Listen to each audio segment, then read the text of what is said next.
भगवान गणेश, हे सर्वत्र विजय प्रदायिनी माँ दुर्गा, आज विजयदशमी के पावन पर्व पर भारतवर्ष के यशस्वी रक्षा मंत्री माननीय श्री राजनाथ सिंह जी के द्वारा शक्तिकोर के प्रांगण में शस्त्र पूजन का कार्यक्रम विधिवत संपन्न हुआ।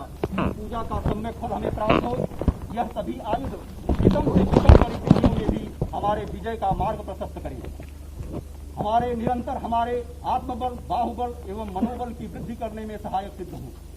जो स्थान उच्च से उच्च हिम शिखरों में, जो स्थान पर्वतराज हिमालय का है, पवित्र से पवित्र नदियों में जो स्थान पतित पावनी मां गंगा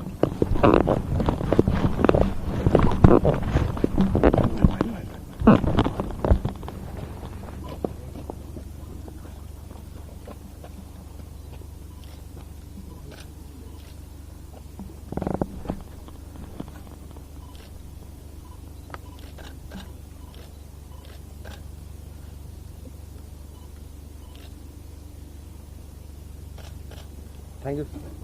वैसे प्रतिवर्ष जब भी विजयादशमी का पावन पर्व आता है तो मैं सामान्यतः जवानों के बीच शस्त्र पूजन के लिए जाता हूं। गृह मंत्री रहते हुए भी इस दायित्व का निर्वहन करता रहा और रक्षा मंत्रालय का दायित्व मिलने के बाद भी मैंने तय किया कि मैं शस्त्र पूजन के लिए चलूंगा।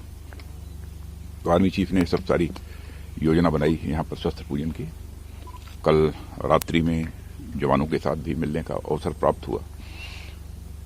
हकीकत यह है कि जवानों के साथ मिलकर मुझे बेहद खुशी होती है और यहाँ के जवानों का हौसला, मनोबल जितना ऊंचा रहा है उसकी जितनी प्रशंसा की जाए वह कम है।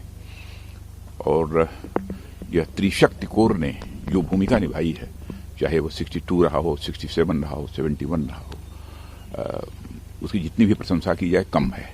यदि आज इस स्थान पर खड़े होकर हम आपको बाइट दे रहे हैं, इसका श्रेय यदि किसी को दिया जा सकता है तो हमारे त्रिशक्ति कोर के बहादुर जवानों को ही दिया जा सकता है। कई बहादुर जवानों ने अपना बलिदान दिया है। इस समय भारत और चीन की सीमा पर भी जो तनाव चल रहा है, भारत तो यह चाहता है कि यह तनाव समाप्त हो, शांति स्थापित हो। उद्देश्य हमारा यह है। लेकिन कभी कभी कुछ ऐसी नापाक हरकतें होती रहती हैं, लेकिन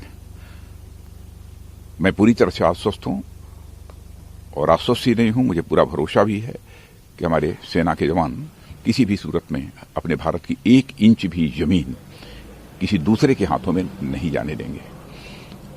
हाल फिलहाल जो कुछ भी इंडो चाइना बॉर्डर पर लद्दाख में हुआ है, उसमें मैं कह सकता हूं, निश्चित जानकारी के आधार पर मैं कह रहा हूं कि हमारे भारत की सेना के जवानों ने जिस प्रकार की भूमिका का निर्वाह किया है, आगे यदि इतिहास लिखा जाएगा तो इतिहास लिखने वाला इतिहासज्ञ हमारे भारत के सेना के जवानों के इस शौर्य और पराक्रम की गाथा को स्वर्णाक्षरों में लिखे।